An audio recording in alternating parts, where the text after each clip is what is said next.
So these two brothers just traveled to America for the first time in their lives, but not for anything good. They were on their way to prison. Let me gist you about it. So this is Samuel, he's 24, and his brother Samson is 21. They come from a very responsible home. Their dad was a pastor and their mom was a secondary school principal. They weren't rich, but they did the best they could for their children, and they never went a day hungry. But for Samuel and Samson, it just wasn't enough. They would go to school and see other kids using iPhone, wearing the latest Jordans and Nikes, and that was the lifestyle they wanted at all costs. They wanted to be just like the cool kids. So it was in 2020, during the lockdown, Samuel and Samson would make fake profiles on Facebook to try and scam people. They started off with just posing as females and love bombing their clients into sending them $5 or $10 occasionally. But still, it wasn't enough. They wanted more. $10 was definitely not going to afford them the lifestyle they wanted.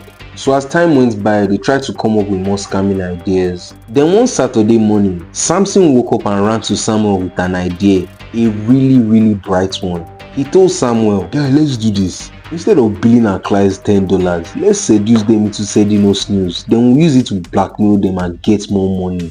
Samuel couldn't believe it. It was an amazing plan. So immediately, they got their lappy and got to work.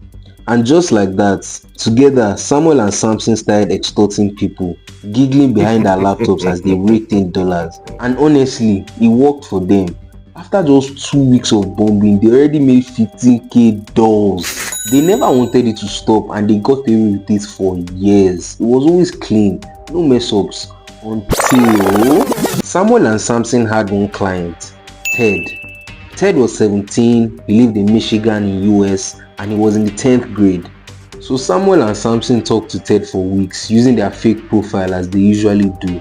Then they seduced Ted into sending them nudes. Once Ted sent the nudes, they demanded $10,000 and threatened to leak his news to everyone in his school if he didn't comply. Ted was so scared.